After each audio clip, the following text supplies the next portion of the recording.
to another episode of Adulted. Today we are talking about something that I really enjoy, and that is wine. I feel like there's kind of this idea that once you're an adult that you're supposed to drink wine and know all these things about wine.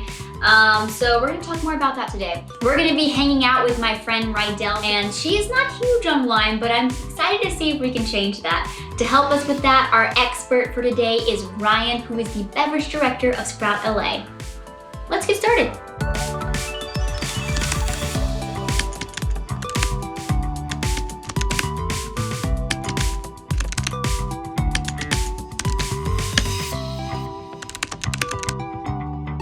All right, so you told me you're not huge into wine, but I'm hoping we can change that today. Is there any kind of wine that you like, or Yes. what's been your experience? I love Moscato. Okay. It's my absolute favorite. It's my go-to, but it's the only thing I'll drink right now, just the sweet stuff. So I'm hoping that I can expand my taste buds and maybe find a red wine I like or something, so I can join my brothers, you know, be part of the cool kids. Yeah.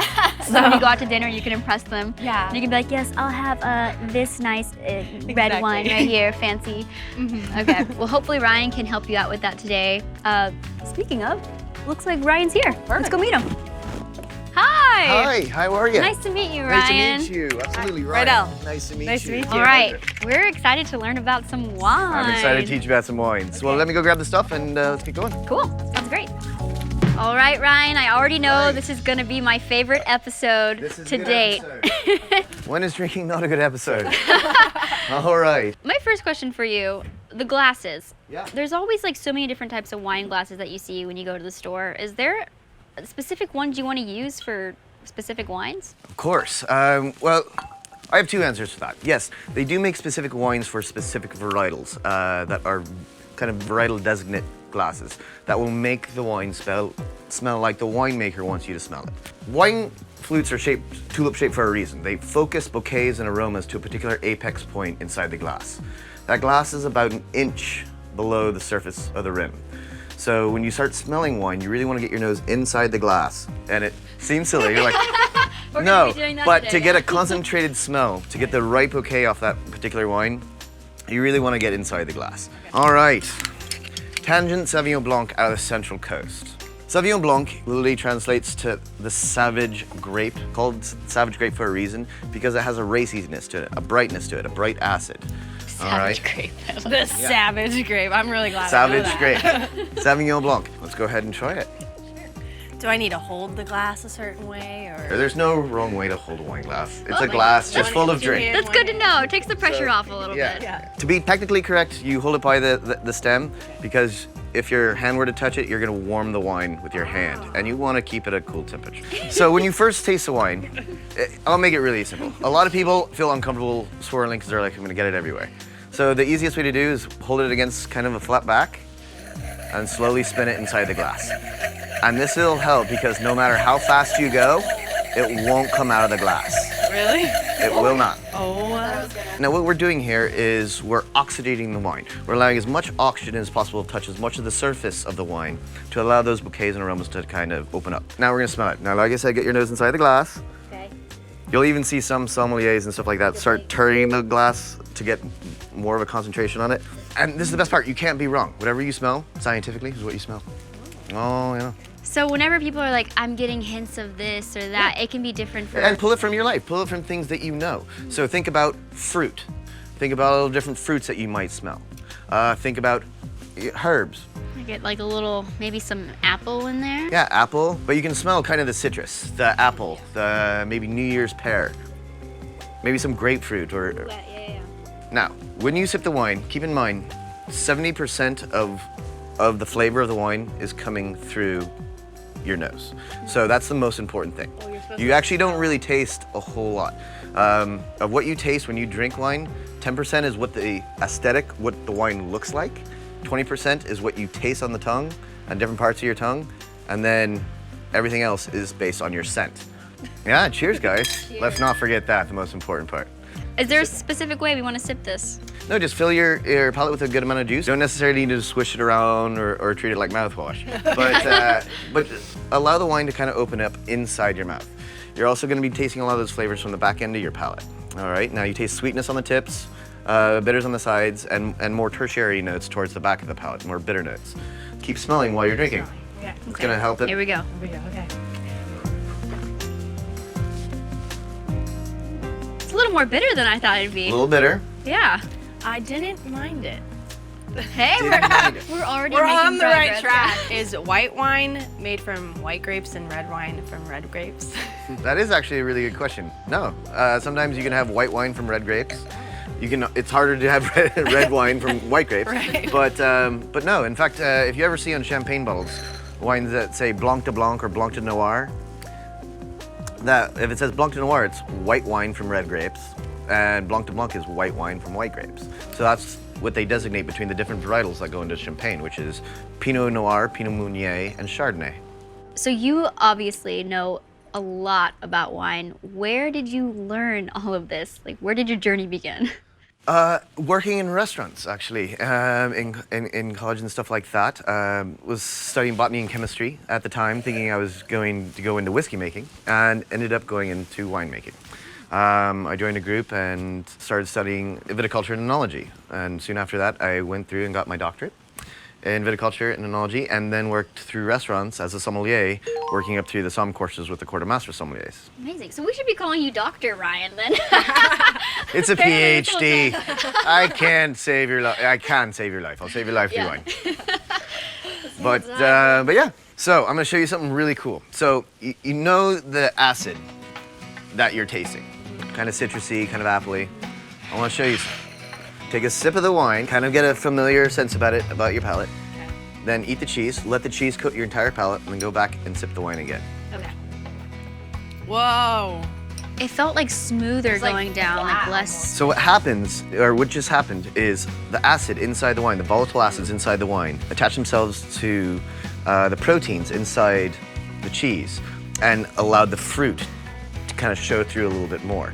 Now you have a better, now more of a mandarin flavor about this wine. And this is what's great about cheese and wine. One accentuates the other. One raises up the high notes, the mid notes, and the low notes of different things that you're tasting to make dining fun. That's why we do this, is to really kind of enjoy this process. The only problem that you can always do is overthink wine. To get nervous and to get flustered is be silly. It's a drink. The drink's only as good as the person you're sharing with anyway, so once that's fundamental, everything else just kind of washes away. I love that. Move So, on to the next one and see. Now what we're we gonna got move on to a red varietal. Pinot Noir from Sonoma Coast. All right, so there. swirl, so you can look at the color. The best thing to do, actually, if you're at a restaurant or something like that, is hold it up against a white backing. So you just kind of tip the glass and hold it against a white backing, and now you can see the color's a little bit clearer. All right, yeah, get your nose in there and then sip the wine. Wow, I'm impressed. I'm not kidding you guys. I usually don't like any wine. I'm so exciting. I'm so surprised. I'm interested to know what the price range of these two are because, you know, sometimes it can be a little intimidating when you Yeah. go to like buy a bottle of wine. You're like, okay, like, do I have to spend $50 to get a decent bottle, or can I spend, you know, 10 to 15 and get like a great bottle of wine? The worst thing is when you're shopping for wine is to head into a big area where you just see so much wine and you're overwhelmed by the process of what to choose and what to think about. There's a couple of pointers that will always help you out. First off, when you're starting to go buy wine, go in with a budget. Go in and think about the occasion that you're buying the wine for. Is this an important occasion? Then maybe you want to spend a little bit more. But if it's just a pop and pour night where you're just going by it and you're going to sit in front of the TV, have a little light dinner, and just want something easy, then that should designate your price. And then also think about where you're shopping for this wine. Are you shopping at the little corner store that's only going to have, you know, 30 to 40 wines? Or are you going to the supermarket where you might get something like 1,000 wines? Or are you going to one of those big warehouse-like stores where you have an insurmountable amount of wine? Don't be afraid to ask for help in any store. Like, which label do I like Okay, best? Which one's resist. the That's a good prettiest? point. That's actually a really good point. Just resist the urge to look for the cutest Even if it has, label. like, a cute Keep in puppy mind, on it. they're selling their wines based on them knowing what's interesting to the eye. Right. Resist the urge to look at the label. Now, if it's between this label and something that's more of a classical style of label, classical usually designates quality of region. That's not a general rule for everything. But typically, higher quality wines will know that they want to be looked on as big boy or look really important. Others want to look fun because it's usually mass produced. They want to put a fun label on it, and it's a little bit more accessible. Again, doesn't necessarily equate all the time. Sometimes you'll have an expensive wine with a crazy label, but you can generally tell. You can also tell on the weight of the glass. So higher quality wines will usually spend more money on the glass to protect their wine because light affects wine. When you see clear bottles, it's usually because the wine's not concerned. They want the color of the wine to sell you. All right. Okay, well, shall we so try the next one? I know try you the have next more one. So I'm gonna goodies let for you us. guys. There's more? Oh, there's one more. Now, I've taken you to 2 different wine levels. You can probably find this wine between probably $12 and $17, depending on where you buy it. I like that one. This wine you can find between $20 and maybe $26 most places. Now you guys are gonna try a wine that is often in the $200 range. Whoa. So Opus One. Now Opus One has a lot of stigma and popularity behind it because it was first made by Robert Mondavi. This was his big winery in conjunction with Mouton Rothschild, which was one of the great wineries of France in Bordeaux. So this is a bigger style wine. Okay. All right. Looks And darker. Definitely darker. So these varietals are definitely going to bring in a little bit more color. You can see a little bit more dense, a little bit more opaque. I'm nervous. Oh, don't be. Just juice. Just juice. Have you had like a really like Expensive I wouldn't say dark red, but is that Yeah. the right expression or? I've definitely tried. Oh, it smells good. Definitely more oaky, right? Yeah. Definitely get more wood aspects of it. Like forest. Yeah, so wet forest floor. Yeah, you get a lot of like mushroom kind of notes, a lot of tertiary, but like wet wood. I was actually gonna say I didn't like the way this one smells as much as the other. Yeah. I like the more fruity smell, but But you let this It's blow so off. different. This being open for a little bit longer, those notes will dissipate and will present a little bit more of the fruit. I'm looking at the legs of the wine. Yes. Oh, What that's are a we good looking question. for there? You know, a lot of people legs. talk about legs of the wine. So when you swirl a wine glass, you're letting these tears drip down on the side. All right, now a lot of people refer to these as legs or stained glass windows or something like that. Legs don't refer to anything besides the viscosity of the wine. How much residual sugars and alcohol are present inside the wine. All right, and that doesn't even designate quality. That's just how much one plays off of the other. Usually the thicker, the slower it's dripping down, the higher sugars as relative to alcohol there is. Oh, I like sugars. I have people in my family who be like, well, I like alcohol. But now next time you're at a dinner table and you're like, well, this must be a fine glass of wine, you can tell because of the legs. You'd be like, you don't know what you're talking about. Guess who does? Me. Take all this knowledge back. I know, right? This Okay. sounds so professional at the next Yeah, all this knowledge is for you to judge other people horribly.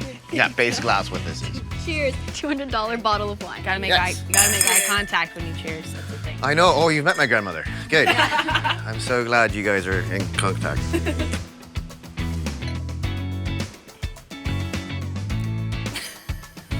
And might not be something that you like. I love this. Now you know. Yeah. See, now you know. It's a little more like Stuck. makes my face pinch. Yeah. So those are tannins, things that make you kind of are bitter. Yeah, it's All right. bitter. Those are polymers. Now, when you age wine, those chain up and are much softer. I'm gonna give it Yeah. another go. Yeah, have another go. Best yet, I'm gonna do you a favor. Okay. Have a piece of cheese with it. So these wines are almost so powerful. The bigger, the more powerful the wine, it actually is really hard to pair with food sometimes. But to make it softer sometimes, and the tannins, which can actually kind of make your stomach feel upset sometimes, and make you kind of feel like a little nauseated, just have something with a bit more fat to help concentrate those tannins and soften them. Oh, I'm sorry, I put alcohol in there. I'm so proud of you for trying it though. Let's pour you this Pinot. Okay. So now taste that wine again. It'll take, because of the It's gonna intensity taste of that like wine, even better. it's gonna be really soft. Yeah, it's much lighter. Now you see how, so if you have a big wine, how hard it is to go back to a light wine because you're almost like, oh, it tastes watery now. So that's why we started with this and worked our way up to the heavier one. All right, guys. Well, do you I'm- have any other questions for me? I don't know. I'm just amazed I've learned at myself. I truly thought I was gonna sit here and not like either of these. but you picked good ones, and I liked them all. I'm so surprised. My brothers are not gonna believe me when I'm like, I tried red wine today and I liked it. They're gonna be like, yeah, right. Well, now you can show them. It's on video. Yes, I have proof. Well, I'm so glad. And if you guys ever have any questions, please feel free to call. And I think Good Psalms will also be accessible. Because if you're somewhere, there should be somebody to tell you where to go. All right, I think it's safe to say that we came, we saw, we adulted. Cheers. Cheers. You guys, what a fun episode of Adulted. And we kind of succeeded in making Rydel a little bit more of a wine lover. I think so, which is really exciting. I mean, if you don't like wine, that's okay. As you know, I love to wrap things up here by giving you guys 3 tips to take away. Number 1, wine is accessible and doesn't need to be pretentious. If you want to try something new, don't be afraid to ask for help. Number 2, you don't need to break the bank. Even in today's episode, we saw that Rydel liked the cheaper of the 2 reds. So really, it's just up to your preference. If you're looking for a good quality wine, you won't necessarily find it under $10, but you can find it within that $10 to $20 range. And number 3, drink what you like and drink responsibly. Honestly, at the end of the day, if you like wine, if you don't, doesn't really matter. But also, don't be afraid to try it if you're interested in, I don't know, exploring something new. Well, you guys, today was fun. I had a great day. I got to eat cheese and drink wine, so can't complain. Good day at the office. Anyways, we will see you guys next time on Adulted. Genius!